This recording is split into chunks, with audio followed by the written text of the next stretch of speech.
사랑하고 축복합니다. 11월 28일 목요일입니다. 오늘도 주님으로 인한 감사와 기쁨이 넘치는 복된 하루가 되시기를 축복합니다. 오늘 말씀 제목은 진정한 기쁨을 가지고 있습니까? 라는 제목으로 함께 말씀을 나누고자 합니다. 오늘 본문은 호세아 9장 1절에서 17절까지 말씀입니다. 말씀 봉독합니다. 이스라엘아, 너는 이방 사람처럼 기뻐 뛰놀지 말라. 네가 음행하여 내 하나님을 떠나고 각 타작마당에서 음행의 값을 좋아하였느니라. 타작마당이나 술틀이 그들을 기르지 못할 것이며 새 포도주도 떨어질 것이요 그들은 여호와의 땅에 거주하지 못하며 에브라임은 애굽으로 다시 가고 아수르에서 더러운 것을 먹을 것이니라. 그들은 여호와께 포도주를 부어드리지 못하며 여호와께서 기뻐하시는 바도 되지 못할 것이라. 그들의 재물은 애곡하는 자의 떡과 같아서 그것을 먹는 자는 더러워지나니 그들의 떡은 자기의 먹기에만 소용될 뿐이라. 여호와의 집에 드릴 것이 아님이니라. 너희는 명절날과 여호와의 절기의 날에 무엇을 하겠느냐? 보라, 그들이 멸망을 피하여 갈지라도 애굽은 그들을 모으고 노분 그들을 장사하리니 그들의 은은 귀한 것이나 찔레가 덮을 것이요 그들의 장막 안에는 가시덩굴이 퍼지리라. 형벌의 날이 이르렀고 보응의 날이 온 것을 이스라엘이 알지라. 선지자가 어리석었고 신에 감동하는 자가 미쳤나니 이는 이 죄악이 많고 이 오난이 큼이라. 에브라임은 나의 하나님과 함께한 파수꾼이며 선지자는 모든 길에 친 새 잡는 자의 그물 같고 그의 하나님의 전에는 원한이 있도다. 그들은 기브와 시대와 같이 심히 부패한지라. 여호와께서 그 악을 기억하시고 그 죄를 벌하시리라. 옛적에 내가 이스라엘을 만나기를 광야에서 포도를 만난같이 하였으며 너희 조상들을 보기를 무화과 나무에서 처음 맺힌 첫 열매를 본 같이 하였거늘. 그들이 바알부올에 가서 부끄러운 우상에게 몸을 들임으로 저희가 사랑하는 우상같이 가증하여 줬도다. 에브라임의 영광이 새같이 날아가리니 해산하는 것이나 아이 베는 것이나 임신하는 것이 없으리라. 혹 그들이 자식을 기를지라도 내가 그 자식을 없이 하여 한 사람도 남기지 아니할 것이라. 내가 그들을 떠나는 때에는 그들에게 화가 미치리로다. 내가 보건대 에브라임은 아름다운 곳에 심긴 두로와 같으나 그 자식들을 살인하는 자에게로 끌어내리로다. 여호와여, 그들에게 주소서. 무엇을 주시려 하나이까? 아이 베지 못하는 태와 젖없는 유방을 주시옵소서. 그들의 모든 악이 길갈에 있으므로 내가 거기에서 그들을 미워하였노라. 그들의 행위가 악함으로 내 집에서 그들을 쫓아내고 다시는 사랑하지 아니하리라. 그들의 지도자들은 다 반역한 자니라. 에브라임은 매를 맞아 그 뿌리가 말라 열매를 맺지 못하나니 비록 아이를 낳을지라도 내가 그 사랑하는 태의 열매를 죽이리라. 그들이 듣지 아니하므로 내 하나님이 그들을 버리시리니 그들이 여러 나라 가운데 떠도는 자가 되리라. 아멘. 오늘 말씀 제목 진정한 기쁨을 가지고 계십니까? 라는 제목으로 함께 말씀을 나누고자 합니다. 오늘 본문의 말씀은 이스라엘 백성들이 하나님 앞에서 우상 숭배하고 있는 그 모습과 또 우상 숭배로 인한 이스라엘 백성들에 대한 하나님의 경고의 말씀을 기록하고 있습니다.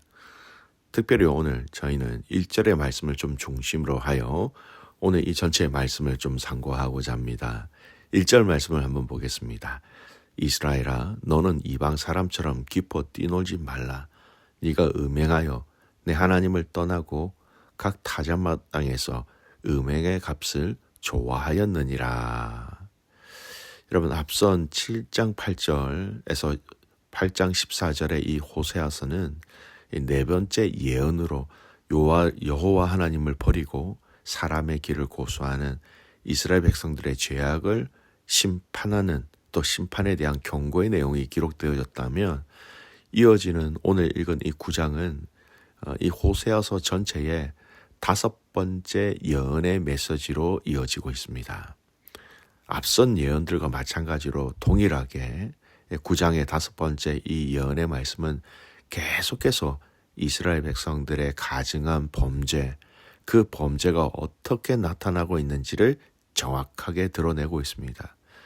특별히 오늘 본문에서는요, 현실적인 번영과 육체적인 쾌락을 추구하면서 하나님에 대한 사랑을 버리고 거룩한 백성으로서 그들의 소명을 망각한 것을 하나님은 정확하게 지적하고 계십니다. 또한 그거에 대한 심판을 얘기하시죠. 선지자는 이러한 삶이 그들에게 오히려 아무런 복을 주지도 못하고 그들의 삶을 피폐하게 하며 또 그것이 하나님과 멀어진다라는 것을 알려주면서 그들이 저지른 이 모든 죄악으로 인하여 하나님께서 그들을 혹독하게 심판하게 될 것이다. 이것을 알려주고 있는 예언의 말씀이기도 합니다. 이스라엘은 전에 과거에 행하였던 대로 계속해서 바알에게 번영을 기원하는 제사를 올리고 있었습니다. 하지만 그처럼 패역한 일을 자행하는 그들에게 하나님의 준엄한 정죄와 심판의 예언이 추상적으로 선포되어지고 있습니다. 그들이 행하는 모든 의식은 다 실패로 끝나고 말 것이고 그들이 행하는 일마다 다 그들에게 고통과 저주로 돌아올 것이다. 그렇게 얘기하고 있는 것입니다. 이러한 내용이 된 제 5번째 이 예언의 말씀은 특별히 1절에서 7절에서는 여호와를 떠난 이스라엘 백성들이 바알 앞에서 자행하고 있는 난잡한 우상 숭배의 행위를 지적하고 경고하고 있습니다. 여러분 여기서 잠깐 살펴보면요. 각 선지서는 모두 회개를 촉구하는 내용은 있습니다만 여러분 중점을 두어 지적하는 내용에서는 차이가 많이 있습니다. 예를 들어서 아모스에서의 하나님에 대한 심판의 내용은요. 지배층 계층이 자행하는 어떤 그런 옳지 않음에 대한 데서 하나님의 심판이 맞추어져 있고요. 말라기서는 외적 제사 규례에 대한 철저한 중수가 이렇게 강조되어집니다. 학개서는요. 성전 재건의 나태함을 신랄하게 지적하고 우상 숭배에 대한 언급은 전혀 없습니다. 반면 우리가 읽고 있는 호세아서는요. 다른 선지서보다도 우상 숭배의 죄악에 굉장한 초점을 맞추어서 계속해서 거듭 지적하고 있다는 겁니다. 그만큼 호세아 시대에 북이스라엘의 우상 숭배가 범람하였다라는 겁니다. 자, 이처럼 이 특정하고 있는 이 1절 이제 기뻐하지 말라 이스라엘아 라는 이 의미의 메시지 명령문으로 시작된다라는 겁니다. 당시 이스라엘 사람들은 풍요를 기원하면서 타작마당과 술틀에서 일종의 이교적 제사의식을 행하면서 쾌락에 빠져 있었던 것입니다.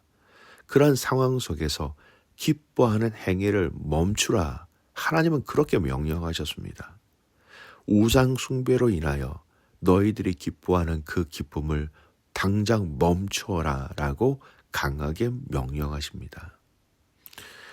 여러분 이스라엘 회개 이후의 상황을 염두에 둔 요엘 선지자의 명령에 있습니다.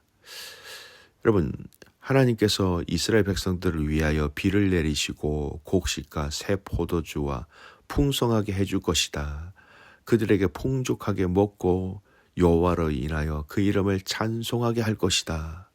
그들은 하나님 여호와를 인하여 기뻐하고 즐거워하라. 그렇게 명령을 내리십니다. 어떤 성경에는 우상 숭배로 인하여 기뻐하지 마라 라고 말씀하시는가 하면 어떤 성경에는 하나님의 은혜로 인하여 그들이 하나님께 다시 돌아옴으로 인하여 하나님 앞에서 찬송함으로 인하여 하나님 앞에서 기뻐하라 라고 명령하시는 것입니다. 호세아서와 요엘 선지자는 이런 극명한 대조적인 부분들을 얘기하고 있습니다. 즉 이 말은 하나님의 백성이 자신의 삶을 냉정하게 성찰하면서 죄악된 행위로는 기뻐하는 그 삶 아무런 의미가 없다라는 겁니다. 반대로 이스라엘 백성들이 하나님을 경외하는 자로서 누려야 할 진정한 기쁨은 그들의 죄악을 정말로 진실함으로 회개한 후에 하나님께서 그들에게 다시 복을 주심으로 말미암아 누리는 기쁨을 누려라. 이것을 얘기하고 있는 것입니다. 여러분, 이스라엘 백성들 그 당시에 그 우상을 섬기는 제사를 행하면서 마치 이방 사람들이 했던 것처럼 술 취함과 매움 등에 취해 있었다라는 겁니다.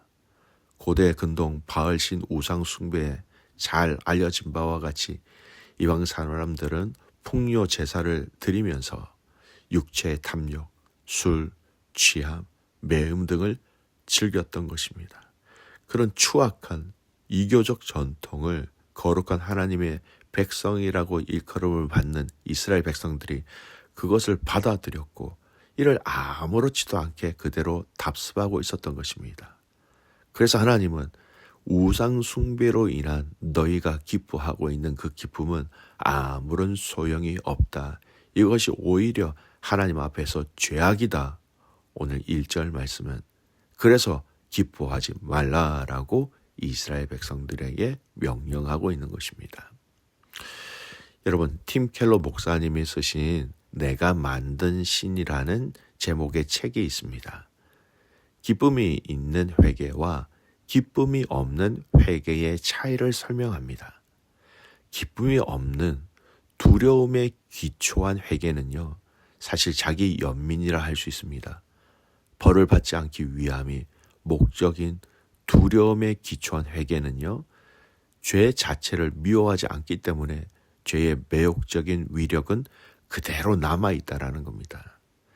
자신의 신상을 위해서 죄를 삼가는 것뿐이라는 겁니다. 그러나 예수 그리스도의 희생적 고난과 사랑을 기뻐하면서 우리를 죄에서 구원하시기 위해 치르신 예수님의 대가를 알기 때문에 죄 자체를 미워하게 됩니다. 나의 죄가 하나님의 마음을 아프게 했다라는 사실 때문에 괴로워할 때에 우리는 죄 자체를 미워할 수 있게 되는 것. 두려움에 기초한 회개는요, 우리 자신을 미워하게 해서 자기 정죄에 이어지지만 기쁨에 기초한 회개는 죄 자체를 미워하는 과정을 통해 결국 거룩을 추구하게 된다라는 겁니다. 하나님의 마음을 아프게 하고 싶지 않은 사랑이 결국 죄를 이기게 된다. 사랑하는 믿음의 성도 여러분, 오늘 말씀을 우리에게 이야기하고 있는 핵심을 보십시오. 우리가 무엇으로 기뻐하고 있는가? 이 땅의 우상 숭배 또 우리 안에 섬기는 보이지 않는 내가 만든 그 우상으로 인하여 기뻐하고 있는가? 아니면 우리의 죄에 대한 회개로 인하여 그 주시는 그 기쁨, 그 감사로 인하여 우리가 기뻐하며 살아가고 있는가? 우리의 삶을 돌아보아야 합니다. 여러분, 요즘 여러분이 무엇 때문에 기뻐하고 계십니까? 하나님과 연결되어지는 그 의미 있는, 그리고 하나님과 가까워짐으로 인하여 누릴 수 있는 그 기쁨을 누리고 계신지요? 사랑하는 믿음의 성도 여러분, 오늘 믿음의 성도들은 기쁨을 누려야 합니다. 진정한 기쁨을 누려야 합니다. 하나님과 가까워짐으로 인하여 누릴 수 있는 그 기쁨, 이는 뒤집어서 얘기하며 죄와 멀어짐으로 인하여 누릴 수 있는 그 기쁨을 누리는 것이지요. 오늘 이 하루 진정한 기쁨, 주님과 가까워지는 그 기쁨을 누릴 수 있는 복된 믿음의 가족들 되시기를 주님의 이름으로 축복합니다. 아멘. 기도합니다. 하나님 감사합니다. 오늘 이 호세아서의 말씀, 9장의 말씀을 통하여 정말로 우리가 기뻐해야 할 것이 무엇인지를 정확하게 아는 믿음의 성도들의 하루의 삶 되게 하여 주시옵소서. 하나님께 가까이 감이 복이라는 것을 알고 그 복 때문에 기뻐하게 하시고 죄와 멀어짐으로 말미암아 멀어지면 멀어질수록 우리 안에 진정한 하나님 나라의 기쁨을 누리는 오늘 이 하루가 되게 하옵소서. 포럼이 계속 진행되어지고 있습니다. 하나님, 포럼 가운데 많은 위로와 은혜와 또 기쁨이 살아가는 귀한 선교사님들 그 심령 가운데, 가정 가운데, 사역 가운데 있게 하여 주시옵소서. 그렇게 하실 주님을 신뢰하며 살아서 역사하시는 예수 그리스도의 이름으로 감사하며 기도 드리옵나이다. 아멘.